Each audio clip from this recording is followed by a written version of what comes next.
శ్రావణ మాస విశిష్టతలో అతి ముఖ్యమైనది వేదాధ్యయనం.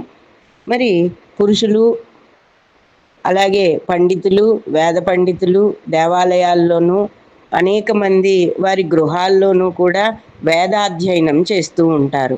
శ్రవణ నక్షత్రం అంటే, శ్రవణం అంటే వినడం.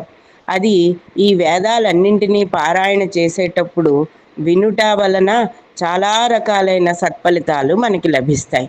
మానవాళి అందరికీ కూడా అపౌరుషేయాలైనటువంటి ఈ వేద అధ్యయనములు చదివినతున్న వారి అప్పుడు వినడం వలన అనేక శుభ ఫలితాలు విశ్వానికి కూడా కలుగుతాయి.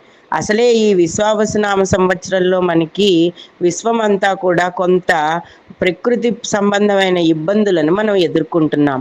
అందరూ కూడా ఈ శ్రావణ మాసంలో ఈ వేదాధ్యయనాలు చేసుకోవడం, చేయించుకొనడం, చేస్తున్న వారి వద్దకు వెళ్ళి వినడం, దేవాలయాల్లో కూడా ఈ వేదాధ్యయన పఠనం చేసేటప్పుడు వినడం వలన అందరికీ కూడా శుభ ఫలితాలు లభిస్తాయి. మరి పురుషులందరికీ శ్రావణ మాసం చాలా విశేషం. స్త్రీలకు కూడా ఎందుకు విశేషము అంటే, మనం ఈ వేదాధ్యయనంలోనూ వేదంలోనూ చెప్పబడిన లలితా సహస్రము, కృష్ణాష్టోత్తరము, లలితా స్తోత్రాలు, లక్ష్మీ శాస్త్రాలు, శ్రీ సూక్తము, దుర్గా సూక్తము, ఇటువంటివన్నీ కూడా స్త్రీలందరూ కూడా చదువుకోవడం వలన, ఈ రకమైన వేదాధ్యయనం వల్ల స్త్రీలకు కూడా అఖండ సౌభాగ్యం సిద్ధించేలాగా మనకి ఋషులు అందించడం జరిగింది. జ్యోతిష్ శాస్త్ర సమన్వయం ప్రకారం ఈ శ్రావణ మాసం అత్యంత విశేషమైనది. ఈ శ్రావణ పూర్ణిమ అత్యంత విశేషమైనది. అంతేకాకుండా దీపజ్యోతి కాంతులలో కూడా అఖండ దీపారాధన చేసిన వారికి కూడా ఈ శ్రావణ మాసంలో విశేష సుఫలితాలట. అఖండ జ్యోతికి శ్రీ మహాలక్ష్మికి కానీ, అలాగే కాలభైరవుడికి కానీ, దత్తాత్రేయుడికి కానీ, రాఘవేంద్ర స్వామికి కానీ, వెంకటేశ్వర స్వామికి కానీ ఈ శ్రావణ శనివారాలు విశేషంగా చెప్పబడ్డాయి. అఖండ జ్యోతి వలన సకల శుభ ఫలితాలు కలుగుతాయి.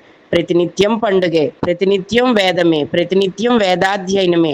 అందరూ కూడా ఈ శ్రావణ మాసాన్ని చక్కగా మంచి శుచి శుభ్రతలు పాటిస్తూ మానసికంగా బాహ్య అంతర్గతాలలో కూడా మనస్థిమితంతో దైవనామాన్ని స్మరిస్తూ ఈ వేదాలను వింటూ వేదాధ్యయనాలను చేయిస్తూ మీ గృహాలలో కూడా అందరూ సుఖ సంతోషాలతో ఉండండి. సకల శుభకార్యాలకు విశేషమైన మాసం, సమస్త శుభ ఫలితాలను అందించే మాసం ఈ శ్రావణ మాసం. అందరికీ కూడా స్కందాగ్రజ ఛానల్ తరపున మీ అందరికీ కూడా మా శ్రావణ మాస శుభాకాంక్షలు.